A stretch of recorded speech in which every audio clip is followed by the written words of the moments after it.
everybody. Welcome to another episode of Hope TV. My name is Kelly Burns. I am the program manager and art therapist for Stars of Hope.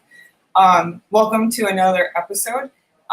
Just a shout out to Josh, our director of operations, for our fabulous new opening video. I thought it was great. It was very invigorating. I loved all the images. It was awesome. So right away, I am very excited to introduce our guest today. Her name is Carolyn Dundee from Small Acts, Big Change. Very excited for her to join us today. How you doing, Carolyn? Program. Hi, Carolyn. How are you? Hi, wonderful. Thank you for having us on. We really appreciate it. We're so excited to be part of your program. Awesome. We're excited too. So when I was originally talking to Carolyn about joining us for Hope TV, and just how she got started with her organization and everything that's going on and how we work together with Stars of Hope. She actually mentioned the best way to learn about Small Acts Big Change actually is how her family, her daughters, started the organization. So before I ask Carolyn to talk more about it, we're going to watch a little clip of her daughter, Gracie, talk about how the organization started. So let's watch that real quick, and then we'll get back to Carolyn.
Okay, well, Carolyn, how about, can you tell us more about how Small Acts Big Change got started? Sure, I'd love to. Thank you. So it's interesting. My husband and I have always believed that, teaching children early on to be compassionate human beings really starts very early, really as they're toddlers. And so our girls have both volunteered, starting at 1.5, doing lemonade stands and just doing litter cleanups. And so from there, it kind of developed where the girls started taking an interest in individual projects. And so what we would do is we would, every December, have a family meeting, and we would vote on things we wanted to do for the following year. And what ended up happening is then the girls would choose one project, and then for that year, we would kind of immerse ourselves in that need. And so, for instance, like one year, the girls chose to help save beluga whales. And so what happens is then we learned all we could about beluga whales. They made presentations to their brownie troops. They worked on school projects for it. It was so much fun. And then at the end of that year, we would take some kind of a trip that would bring all their learning together. So for instance, for the beluga whales, we traveled to Vancouver so that they could actually see the whales, have hands-on and learn how to help them. So what was happening is when Gracie was in 2nd grade, she was sharing at school. And one of her friends had mentioned that she'd never volunteered, and she was a 2nd grader. And so Gracie was kind of bothered by it, and she thought about it, and then she pitched this idea to her teacher that she wanted to bring a volunteer project into school at recess, snack time. And I think it was making cards for seniors. It was just something not that involved, but so what ended up happening is the children really liked it. The students wanted to do it again. She did another project, and then people from other grades started joining in. And then before you know it, we had expanded in the school to these, to these projects, these volunteer projects at recess time. Children were giving up their recess to come help give back in the community. So from there, we thought, oh, this is there's a need, right? Mm-hmm. And so the girls formed their nonprofit. They call it Small Acts, Big Change. And how it started was we created 9 small acts of kindness or small, volunteer projects that we brought into the schools. And then from there, it just really just expanded. That is amazing. I love the empowerment you gave to your kids. It developed from them.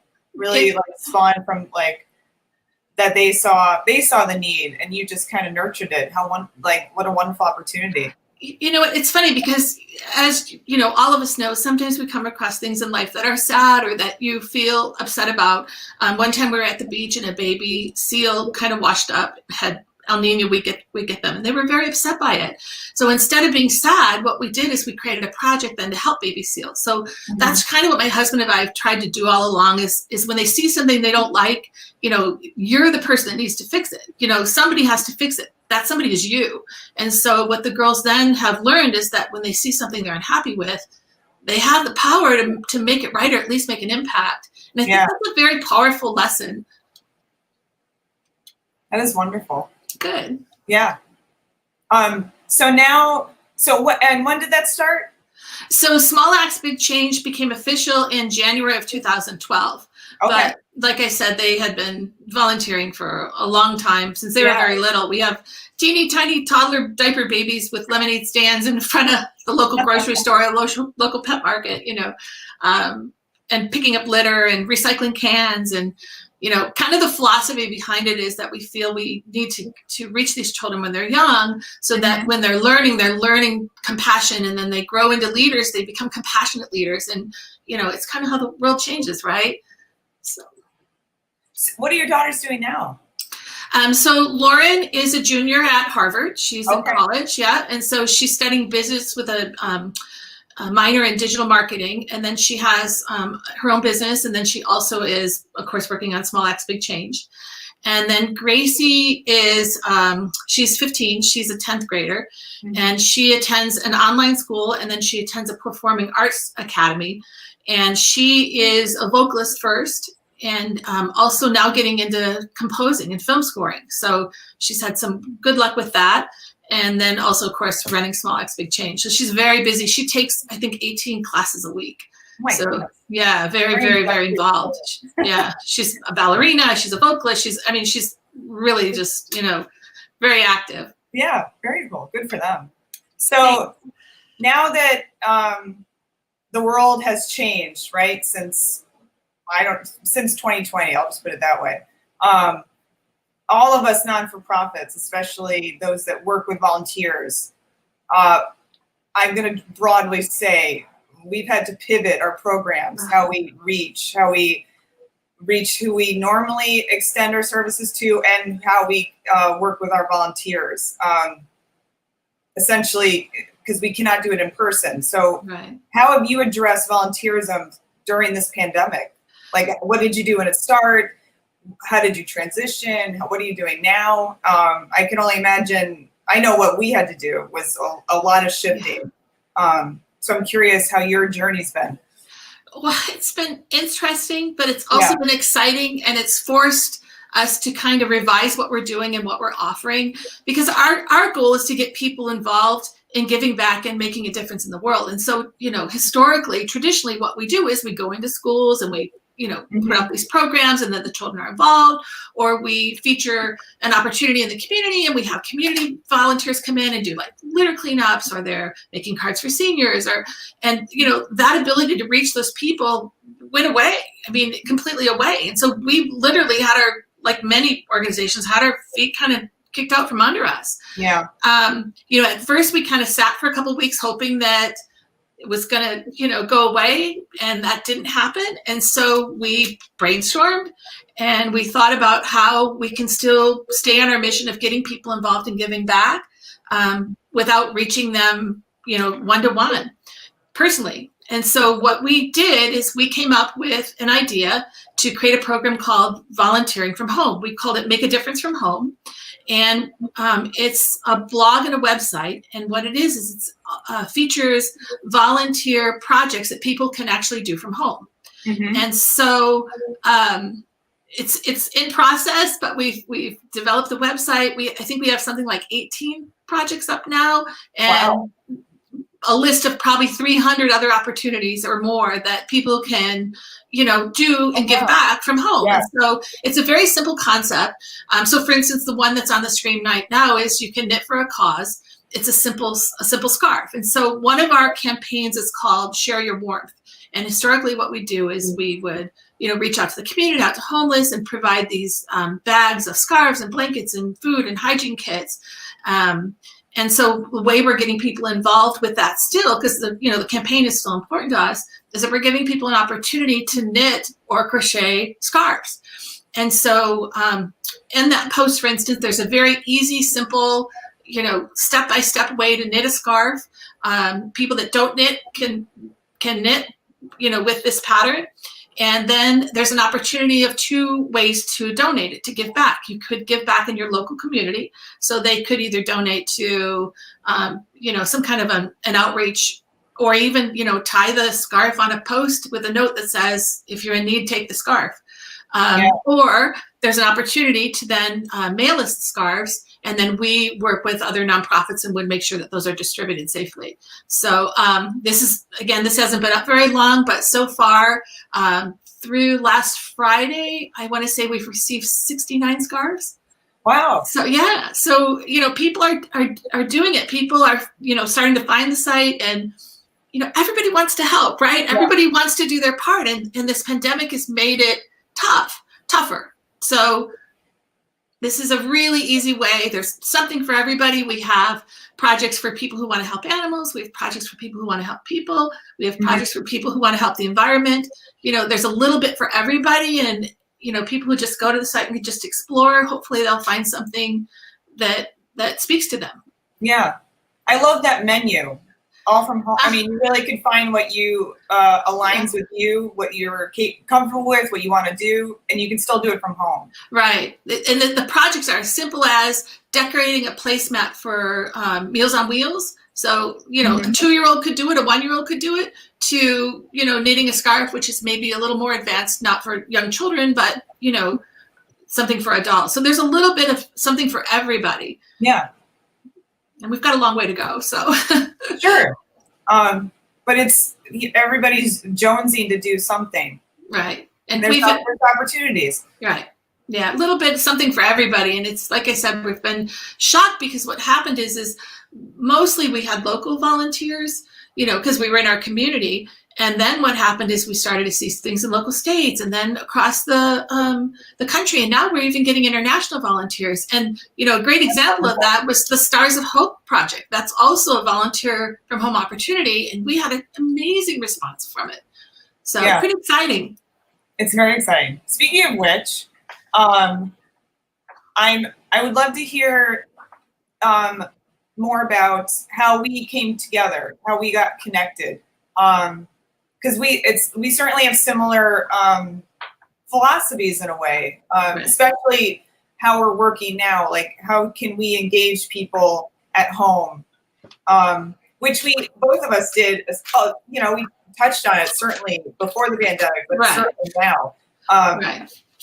Engaging people at home with things they can do to be engaged and to serve a bigger cause. So. How did we get connected?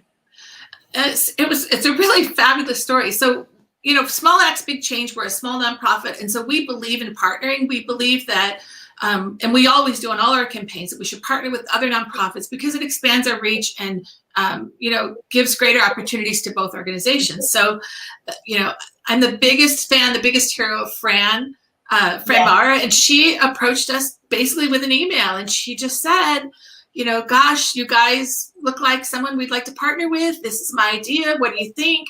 And, the rest was history. She, like I said, I'm a huge fan of hers. She made it so easy and it was smooth, and we're really lucky. So it's just, fabulous. And like I said, it really just goes right in line with what we were trying to do because it's the perfect volunteer from home project. And we had people, as I mentioned, from all over the country sending in stars, as young as 2 and as old as, I think we had someone close to 100 years of age. So, right, it's something for everybody. It was fabulous. We're so fortunate. I think you sent us some examples of stars that were created. Can we see? Can we show some of them and Sure. you want to share some stories about them? Sure. Let's see. Josh can pull them up. We'll give him a second. Sure. Earlier, Josh was showing some banners from some hospitals you sent, but we'll talk about them in a second. So we have this one. So this one I believe this one came from someone in New York.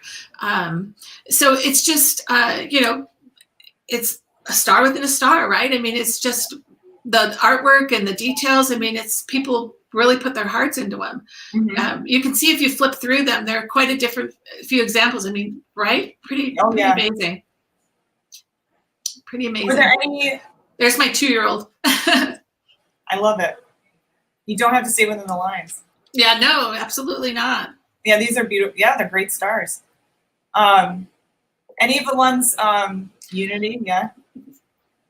That one actually was done by a volunteer who was able to come to the hospital and present the banner. Oh, okay. Yeah, because they wouldn't really let us bring volunteers because of the, the COVID risk. Sure, right. So, yeah, I love that one. Mm-hmm. Really nice. Great messages, right? Mm-hmm. And so, yeah, so now this is most recently, right? This was just on Monday. Wow. Okay. And so, excuse me. Do you remember which? I know these were hospitals in your area in California. Do you remember which hospitals they were? Sure. So we live in Los Angeles. Okay. And so we did 2 local hospitals within our community. One is called Glendale Adventist Medical Center, which is this hospital here. Okay. And the other one was USC Verdugo Hills Hospital, which is that one. So if you look at that picture, the people on the left are the medical staff, and that the people on the right, Lauren is in the red, and then the guy who made the flag star, he's one of our volunteers, is on the far right. Oh, wonderful. Yeah, so what happened is Lauren made a short presentation, just, thanking everybody for their efforts and for keeping us all safe. And they were very grateful, said a few words, and that was it. So as we were finishing up, the director of nursing, who's the woman in the middle, stopped. And she said, before you leave, I have to tell you something.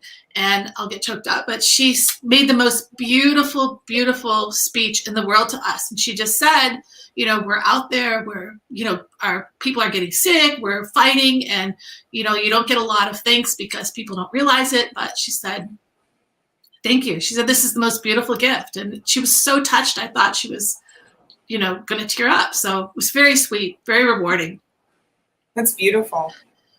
Stars of Hope, for anyone out there, we started, excuse me. We made these paper star templates as a easy way for people to still make stars at home. And then we've created these banners, these big vinyl banners that get sent to hospitals all over the country as a way to say thank you and show support and compassion for, frontline workers and everybody, all the staff at hospitals that are dealing with the pandemic every single day, day in and day out. So, all of us at home that have to shelter and stay home safe, they still are dealing with it, right in their face or whatnot. And Small Acts Big Change, you took it on and partnered with us to create these banners. These are huge. They're big. One was 6x4 and one was 6x3. This particular one is for Glendale Adventist, and that's hanging in their cafeteria. Of course, we didn't get to see that because we couldn't go in the hospital, but they sent us a picture. And, the feedback we got was great. Everybody was gathered around. They're all it's powerful, right? Yeah. It's a powerful message of gratefulness and thankfulness, and just, they're heroes. Mm-hmm. Yeah. And we never know, who's going to walk by the banner and see it, who might need that message that day. Right. It seems small, but it's huge, right? Mm-hmm. It's a banner hanging in the cafeteria, but it's just so powerful. I know we're just so appreciative of you you engaged our volunteers to create this. It's really it's remarkable. Well, thank you for partnering with us. It's been an amazing opportunity and just quite a rewarding journey. Yeah. Yeah. Shout out to Fran. Yay, Fran. She's, like I said, I'm her biggest fan. So yeah, she was amazing. Just on it, made my life so easy. Fran, I don't know if you can see it, or Carolyn, she said how small act big change, such a great way to teach kids how they can make a difference. I agree. Start young. Hi, Fran. Right, exactly, on point. So, hi, Matt. I do too, Matt. I like to place Matt for Meals on Wheels. I do too. I would love to make one. Thank you. That is a great idea. Great. I definitely am going to peruse through your blog more to see all the different options. I encourage everybody to. Yeah, I think I really like that idea. And if anybody wants to guest blog, we would be thrilled to have them. We have on a list of 300 projects that need to be done, as I mentioned. So, that is amazing. Yeah, anybody wants to join in, we'd love that opportunity. You can volunteer to teach people how to volunteer. So I love it. So as we wrap up our discussion, our talk today, what's your hope for the future? What are your thoughts or plans for Small Acts Big Change? As we continue to adapt and change to the continuing, effects of the pandemic, the unknowns, or dealing day to day, what are your thoughts? Well, like everybody, who knows what the future will bring, or how long this will last, or really what's coming down the pike. But, what's been very, very exciting for us is our ability to really just look, stop, adjust, and go forward. And, who knows what the future will bring, but, we're very excited about our Make a Difference from Home. Even when the pandemic ends, I think we will continue to make that an effort, because what's happened is people we can't touch, locally now have an opportunity we have to touch them, internationally. So that's one of the really amazing things for us that's come out of this pandemic, is that we've absolutely found a new arm to grow and to engage people and to hopefully make the world a better place. So, we'll continue with that. We run 9 campaigns a year, and we'll continue to have our volunteers help us outreach to impact people and animals in the environment. And it's exciting, right? As the girls grow, Lawrence, has another year of college, and, who knows what she'll do with it. So we're excited. Future is bright. Future is bright. And we're gonna keep moving forward, keep offering what we do. Hopefully more partnerships in the future with Small Act Big Change and Stars of Hope. Absolutely. We've got a couple in process right now, so we're excited. Yeah, very cool. Well, thank you so much, Carolyn. It's been a lovely talk with you. Hopefully we can do it again and see what new and exciting things you have going on. Definitely check out the website and your blog, Make a Difference from Home. And thank you again. And it's been a great talk with you today. Oh, thank you. We've just been so blessed to have met up with your organization and to be able to be part of your great project. So thank you for inviting us, and thank you, Fran, for reaching out, and thank you for having us today. Appreciate it. Okay. Well, thank you, everybody, for another great, wonderful episode of Hope TV. I think we have a new outro video. Shout out to Josh. I'm really excited about them. And stay tuned for our next episode, and we'll talk to you soon.